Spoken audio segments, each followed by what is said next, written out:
안녕하세요. 이승훈입니다. 원자의 구조네요. 발머 계열의 선 스펙트럼 중에서 가시광선 영역을 나타낸 것이다. 가시광선. 그 다음에 에너지 준이 마이너스 n제곱분의 k. 이건 뭐 외우고도 계셔야 될 거고. 파장이 주어져 있으니까 에너지를 비교할 수 있겠네요. 자, 그러면 기억하고 계셔야 되는 거. 에너지를 얼마나 방출하냐. 그러면 이제 높은 에너지에서 낮은 에너지 상태로 전이할 때 차이값만큼을 방출하는 거고요. 그 다음에 방출할 때 어떤 형태로 방출하냐. 그러면 빛에너지의 형태로 방출하니까 이게 플랑크 상수 곱하기 진동수. 그러면 이게 뭐 플랑크 상수 곱하기 파장분의 광속 이렇게 하는 거죠. 그러니까 핵심은 방출되는 에너지가 파장에 반비례한다는 거예요. 그래서 지금 이쪽이 파장이 긴 파장이죠. 여기가 600, 700 이렇게 가는 거니까 이쪽이 파장이 크고 방출되는 에너지가 작은 쪽이에요. 그 다음에 반대로 왼쪽으로 갈수록 파장이 짧고 방출되는 에너지가 더 큰 쪽인 거죠. 그 중에서 가시광선 영역 그랬으니까 얘는 에너지가 높은 쪽에서 N은 2번으로 에너지가 높은 쪽에서 N은 2번 껍질로 전자가 전이할 때 방출하는 파장들이에요. 그러면 2층으로 떨어지는데 몇 층에서 떨어져야 에너지를 제일 조금 방출하냐. 그러면 3층이요. 요거죠. 순서대로 4층에서 2층으로, B는 5층에서 2층으로 이렇게 가는 겁니다. 요 A라고 되어 있는 거는 6층에서 2층으로 떨어질 때 방출한 에너지 이렇게 보시면 되고요. 이제 7에서 2번 7층에서 2층으로 떨어진다 그러면 이제 가시광선을 살짝 넘어가서 자외선에 걸쳐 있어요. 그래서 뭐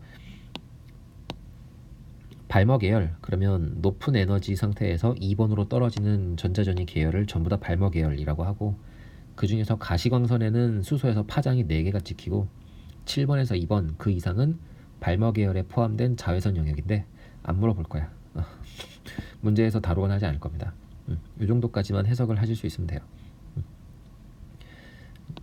혹시 뭐 조금 더 욕심을 낸다면 이제 제가 좀 더 욕심을 낸다면 600, 700이 안 써 있어도 600, 700이 안 써 있어도 모양을 보고 판단을 할 수 있었으면 좋겠다. 이제 어떻게 할 수 있냐면 이게 n제곱분의 k니까 에너지 준이 그림은 많이 보셨을 거 아니에요. 에너지 준이.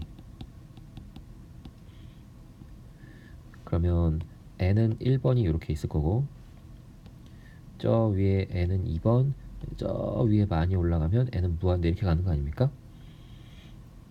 이게 에너지를 비교했을 때 여기는 마이너스 k, 마이너스 4분의 1 k, 0 이렇게 가요. 그러니까 에너지의 크기가 요 차이 값을 비교해 보면 이게 그대로 1대 3이거든요. 그러니까 위로 갈수록 에너지의 간격은 줄어드는 거예요. 그럼 에너지의 간격이 줄어든다는 얘기는 방출한 에너지가 점점 비슷해진다는 거죠. 그래서 D에서 C는 간격이 멀죠. 근데 A와 B 이쪽으로 갈수록 간격이 점점 좀 좁아지죠. 이쪽이 에너지가 큰 쪽인 거예요. 이렇게 해석을 하도록 연습을 해주시면 좋을 것 같아요. 이제 2번에서 1번으로 가는 거는 우리가 라이먼 계열, 요거는 자외선 이렇게 얘기하고요. 저 위에 뭐 3번, 4번 이런 데서 2번으로 내려가는 게 발머 계열, 가시광선 이렇게 구분을 합니다. 자, 그러면 보기를 따라가 볼게요. 기억, 에너지는 파장이 B일 때가 600일 때보다 작으냐? 파장이 짧을수록 왼쪽으로 갈수록 에너지가 더 큰 거죠.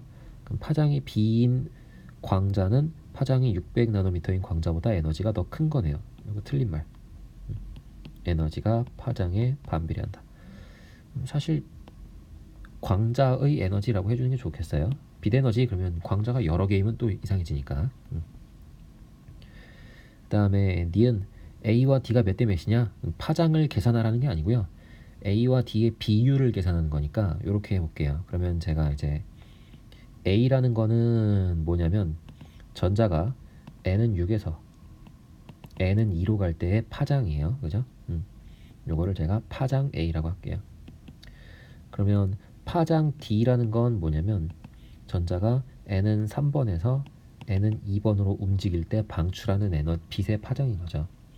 그러면 우리가 계산할 수 있는 건 에너지니까 요거를 각각을 제가 에너지 A, 에너지 D라고 해볼게요. 에너지 A는 얼마냐 이거죠.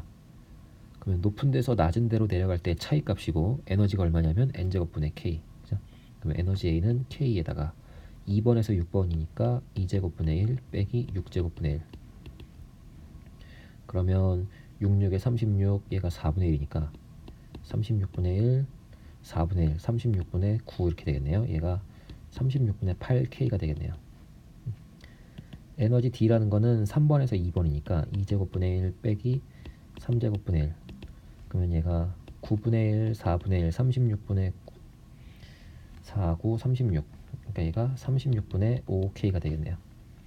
자, 그러면 정리해 볼게요.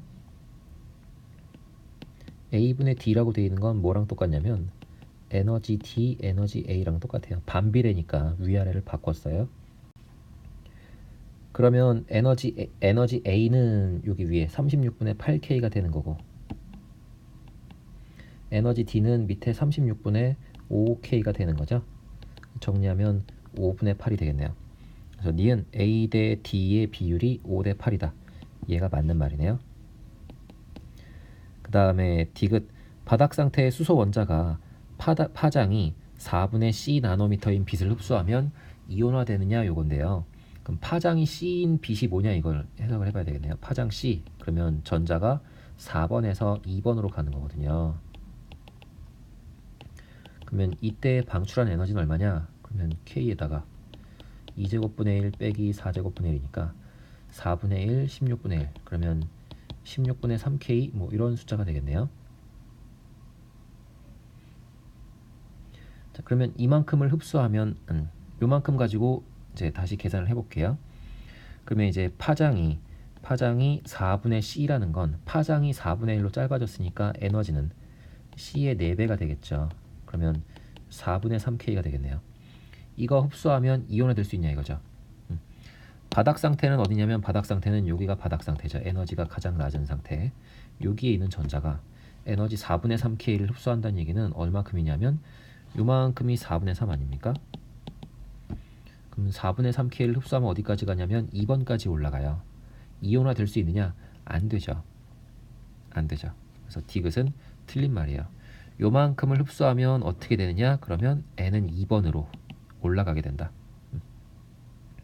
만약에 이온화 시키려면 에너지가 K가 나와야 돼요. 최소 에너지가 K가 있어야 이만큼 올라가서 이온화 할 수 있는 거죠. 그래서 디귿은 틀린 말이고 정답은 니은 하나만 맞는 말이네요. 여기까지 볼게요.